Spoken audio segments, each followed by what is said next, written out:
The remedy. The remedy. What's underneath the situation you don't realize? So let's examine with a critical eye. Put on your glasses and let it magnify the truth that lies hidden under all those lies. Cause everybody has nobility, and if you look beyond what your eyes can see, you'll see they're just like you and me, and now we're giving you the remedy. Welcome to the Remedy Podcast. This podcast is a project of WEBB Squared, a North Carolina nonprofit that works to increase wealth for Black businesses through connection, network, and opportunity. Our host is Stephanie Terry, the Executive Director of WEBB Squared, and our co-hosts are Associate Director Rinnie and myself, Mashallah Salaam. I am the Media and Production Specialist. In this podcast, we hope to bring consciousness to the racial divide and speak on emerging new narratives about race. Thanks for joining us today. We hope you will enjoy the podcast.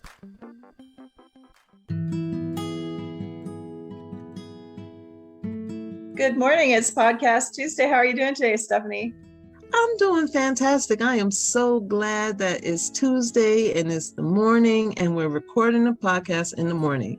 How are you doing, Mashallah? I'm doing good. And what about you, Rinnie? How are you? I'm just amazed that we had our first snow yesterday and it was like so cold and snowy and blowing. And then I wake up this morning, not a lick of snow to be seen anywhere. It melted just as fast as it came down. I miss having real winters. I tell you, I just don't want to have a real winter for like several months, but I'd like to have a real winter for like a week or so and then just enjoy the snow and then let it be like, hey, bye. Absolutely. I feel you on that. You know, what the one thing I like about winter is that it forces everybody to like slow down and shut down, especially when it's snow on the ground and people can't go anywhere. I just love the idea of snow days. Now that I'm out of school, I don't really mind that there isn't any snow.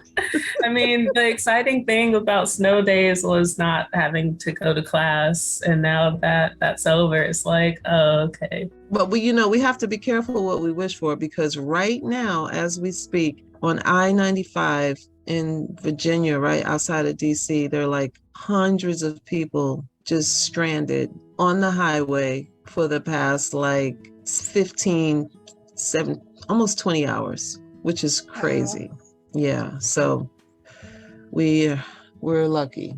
Yeah, that's the thing that I don't miss about the snow. I remember it snowed a lot one year and we were actually on the road, my parents and I, and we had to walk home from where we were with bags and bags of groceries in our hands. I remember that snow, Mashallah, because I had to do the same thing.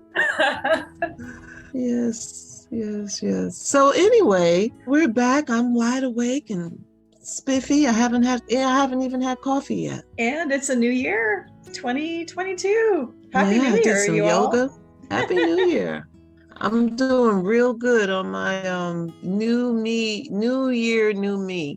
Did you make some yoga resolutions? This morning. Yeah, kind of. I don't want to call them resolutions. How's the no sugar thing going? Well, skip that one. We'll go to the So my sugar consumption, okay, let me put it this way. It has drastically reduced, but I did have some carrot cake this weekend. Yeah. Is that okay? You made it? Yeah, you know my carrot cake. Yeah, I wouldn't be able to say no to that either. It was good.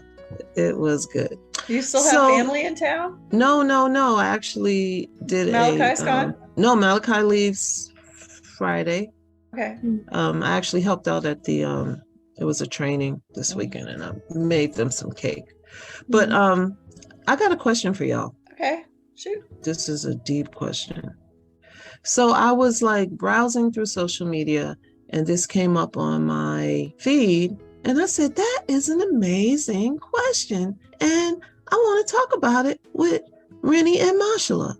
And so here's the question. Who were you before the world told you who you were supposed to be?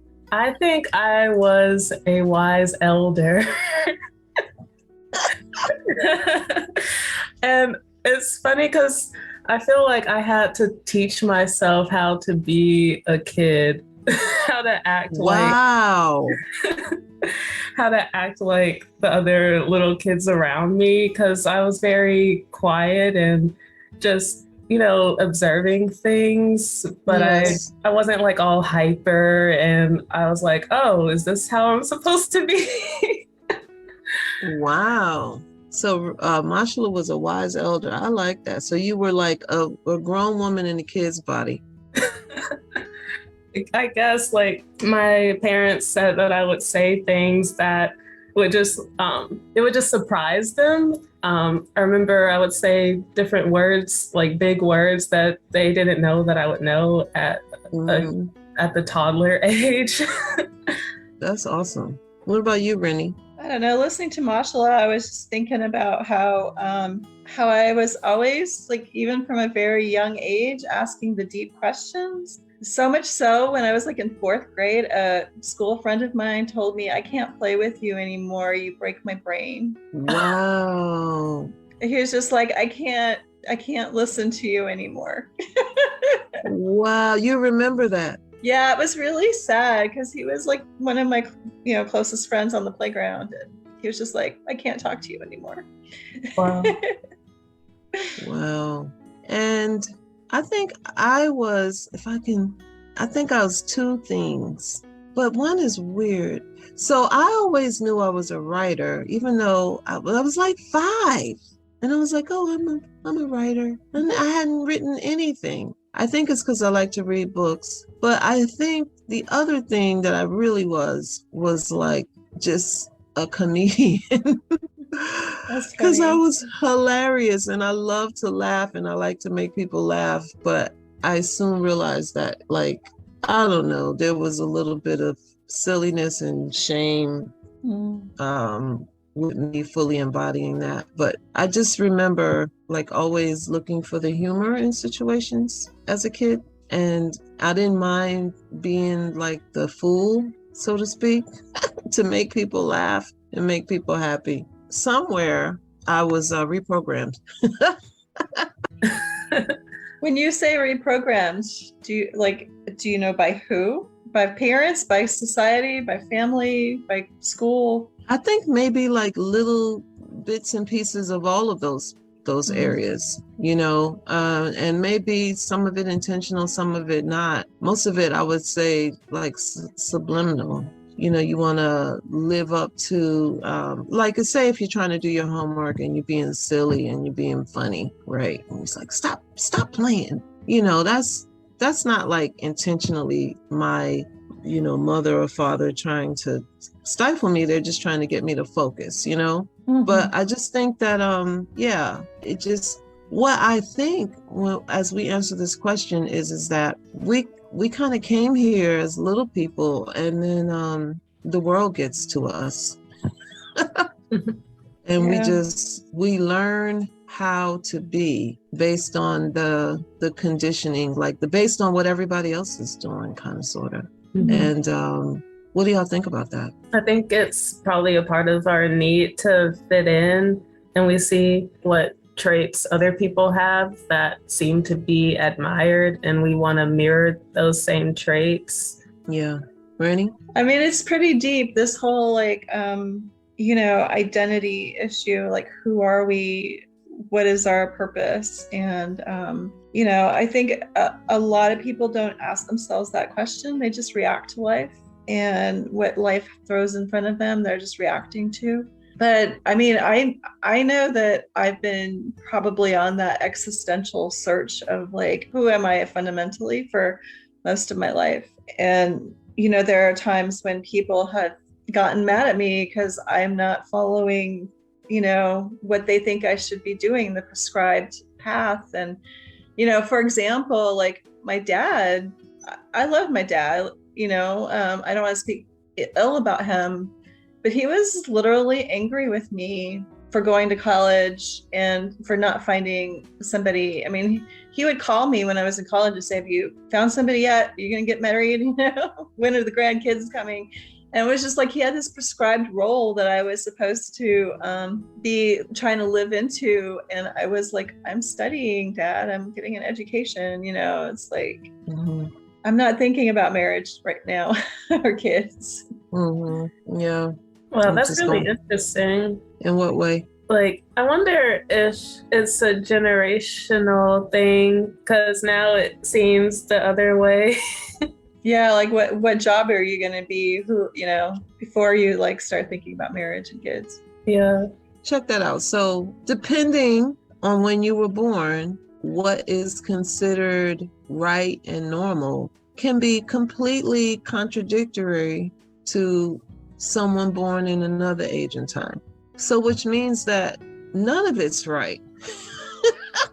I mean, like if, for example, in the like 18th century, right, which would be like the 1700s in the United States, Mashallah, if you and I were born that time, like we weren't even considered, you know, human beings, let alone like a career or anything. Like what society said was, you know, we were enslaved, we were labor, you know, we were a business commodity. And Rinnie at that time, you know, no way education, you know, you were also under the thumb of a man. I was looking at, Michael and I watched this movie called The Last Duel, and it was about a woman that was raped. She was married to a knight, and she was raped by another knight, so his best friend, her husband's best friend.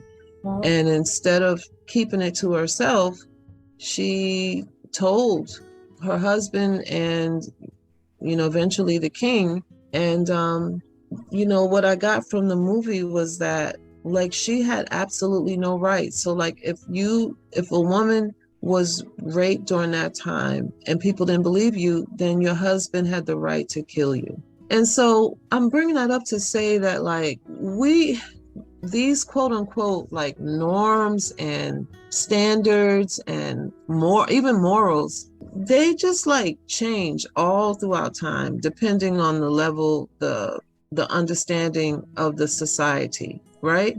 And a lot of times it's just straight wrong. Like, the laws of the land can just be just completely wrong, like barbaric, you know, just completely wrong. And yet, because it's the culture, the norm, the standard, the law, it's like informing all of us on how we should be. And so how do we make ourselves aware of that and begin to like really question, you know, this subliminal but very powerful programming that makes us question our authentic selves and just completely buy into, you know, what the world says we should be and do? I guess people should just do what feels right to them, because we've seen all the different options for how life can go and what life can be. Like, as long as, you know, you're doing something that's good, is not hurting anyone, and you feel like you're on the right path. I don't know if that works either. I mean, look at where we are now. We've got, like, you know, people just doing what feels right to them at the expense of the well-being of the whole. And so I think that before we can even like begin to address the issues or the problems or the conditioning that we have, that we are, you know, that we've had and that we're currently in, is we need to start from the beginning. Like, because we have a problem, this identity thing is huge. Like, who are we? And if we continue this, now this is my opinion, y'all know it's just my perspective. So as I sound like I'm on a soapbox, which I am, coming from a bias, which I do have, know that it is a perspective. Okay, so I will continue. So in my opinion, I think that as long as people see themselves separated from everyone and everything, then we will be in a continuous, in perpetuity state of creating problems. The problem is the belief in separation. That is the essential problem for everything. If you're separate from other people and you're othering people and you don't see that we're all connected, your freedom is eventually going to encroach on somebody else's freedom. If you set up institutions and systems to make things easier, eventually as those systems and institutions grow, because you don't see the connectedness, interconnectedness, and interdependence, those systems are going to encroach and not include other people. If you don't see your connection to the earth, then the way that we live is going to impact the earth. Like, it's separateness. If we think that we're separate from God, like for real, like our identity is rooted in God is outside of us, then all of the anxiety and depression and lack of everything will always be a part of the human experience, So this is me. I think the problem is separation, the belief in separation. Separating ourselves from the divine. Well, or from each other.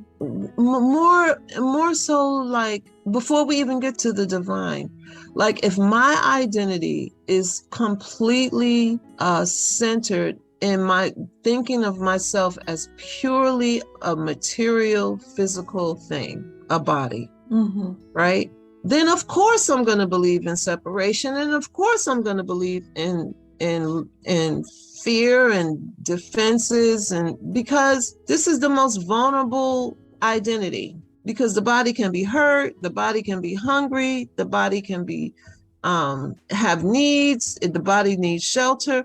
And so from that perspective, then I need to have my clan, my crew, my family, and my space in the world, and then I have to protect it, and then I have to make sure it has everything it needs, and then it's just like sets up this like whole way of life, which is currently our life, that completely ignores the higher truth about what things are and who we are, and so like that is so dangerous. When it comes to relationships or whatever path you might want to take in life, would that shape those decisions? What do you think, Rinnie? I don't know. I mean, I feel like there have always been the dreamers and the prophets and those who say that they can see a bigger vision of where people, there could be harmony and, interdependence, and we can all get along. And they've been visionaries, and they've led, revolutions, and they've opened up dialogue and stuff. But it does feel like maybe it's just a state of the human condition to be separate. That we can dream about some kind of utopia kind of place where everybody's, celebrating abundance and interdependence. But it feels to me like there's like part of it is just having the ideal and working toward it. It's more about the journey and the process than it is about the destination. And I don't know if we can ever get to that destination. Although it's, it's out there, that dream is out there, that we can not be separate, that we can live harmoniously and everybody has what everybody needs. And it's sad too, because we know that human beings have been powering themselves on invention and ingenuity, and that we are amazing and we can build and create such wonderful things. That if we put our minds to it and our hearts to it, we could probably create it. But at the same time, we're also super destructive, and we destroy things just as much as we create them. And I don't know, it's just the yin and yang of life, I guess. Like for every act of creation, there's an equally devastating act of destruction.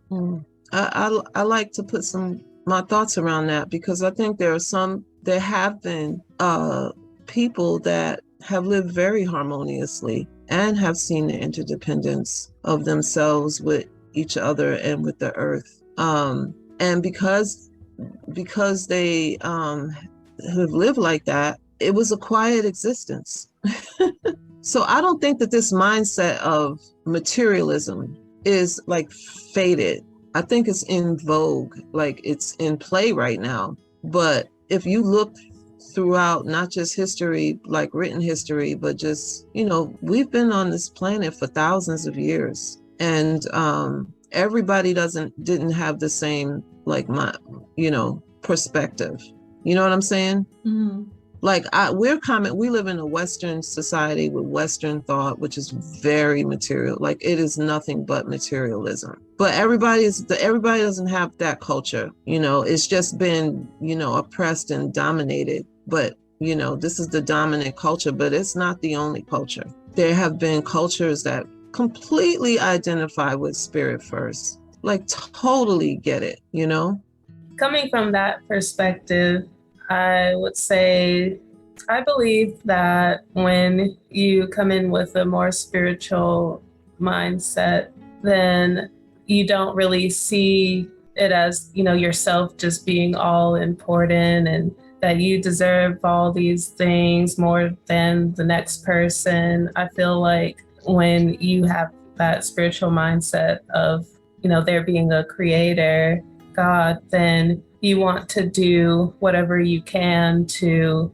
create heaven on earth. So you want to create unity. You want to create things that are positive and that will help people because you feel like that is bringing you closer to God. Yeah. Well, I think is that there's like a really like logical way to get at this. And it's actually like a scientific, like almost like a, like how we have physics that illustrate like the laws of the material world, like gravity and things like that. Well, there are like, and then there's this thing called like quantum physics. And those are laws that physicists and scientists have been discovering that supersede like the material laws.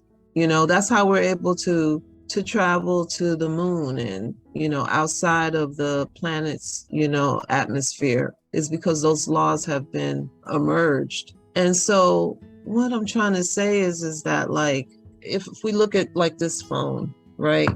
And it looks like a solid object. But in reality, if you took a microscope, you would see where a structured, tight moving mass of particles that also have intelligence, right? Because they actually have function. They like have purpose and function, right? But the point is that it's like energy. It's like life energy. Yeah. They're just little bundles of energy. Right. And so if you focus on the energy, which is the substance of what? Everything.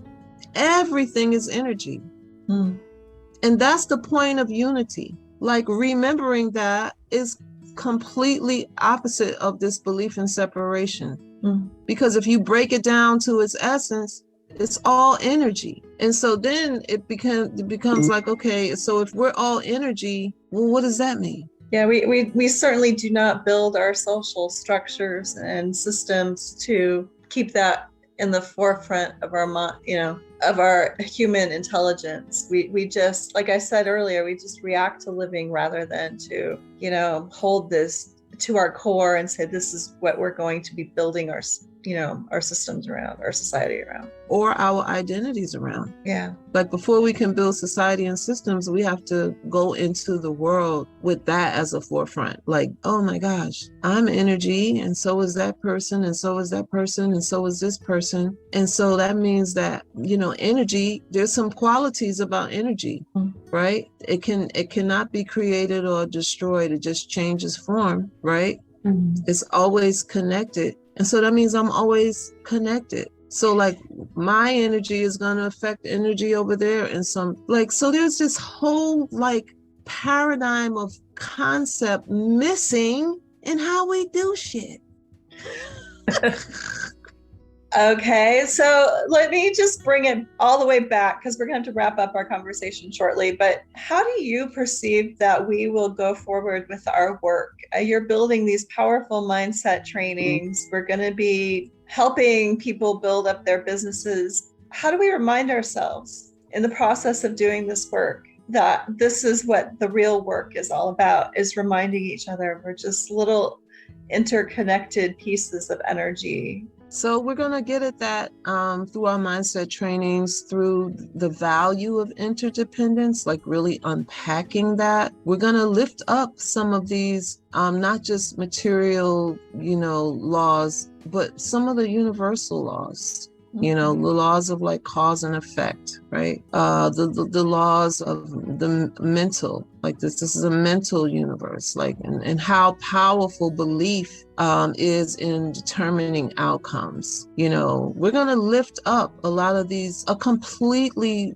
different paradigm framework that we can offer to create your businesses through and to create yourself, like to look at yourself. We're going to unpack like, this identity, because there's some norms around like what a successful entrepreneur looks like, right? And we're not just going to assume that what standard and norm is good for us. We're not doing that anymore. They say, I think I've read somewhere Elon Musk said, if you want to be a successful business person, you need to work 100 hours a week. Are you kidding me?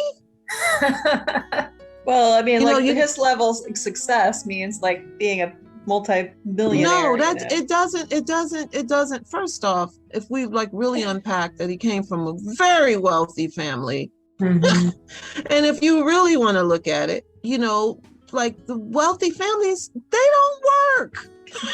I always used to wonder, like, okay, they say, oh, hard work pays off. You know what? My whole family is a bunch of hard workers. And I know you all have hard workers, Rinnie, your family. And that doesn't mean that makes you wealthy. As a matter of fact, it's usually just the opposite. You got royals sitting around, like they don't do anything but like appear and make appearances. They got people cooking their food and stuff. So we're going to like unpack some of these like quote unquote norms to like really challenge them and say, are they true? Is this true?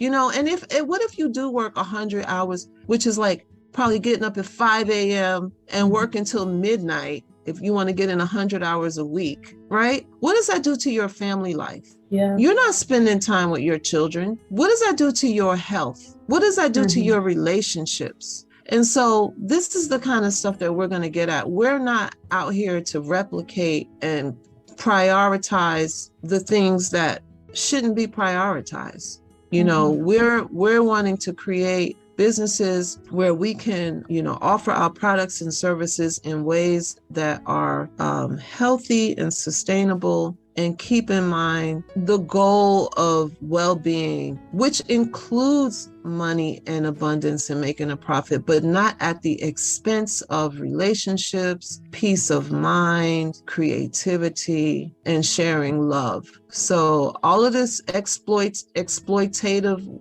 ways of capitalism, that's going out the door. We're not doing that at WEBB Squared. And there are probably people working that many hours a week or more for just pennies a day. Yep. Yeah. Well, I'm kind of thinking that's a wrap for now. What do you guys think? So we'll meet up next week. I hope we didn't bust nobody's brains. Well, we definitely want people to be in conversation with us. So please, if you're listening to this, come to our Facebook page and WEBB Squared on Facebook and leave us a little comment about the podcast and YouTube. Yeah, we'd love to like us. And we want you to join this conversation. We also have a Patreon channel, and we're hoping to maybe we'll do this live, one day where y'all can join in. I know there's some just weird kooky people like us that are out there listening. Anyway, y'all have a fantastic Tuesday. And as always, the revolution begins with dialogue. Yes, it does, Mashallah. Thank you, Mashallah, for taking us home. Bye.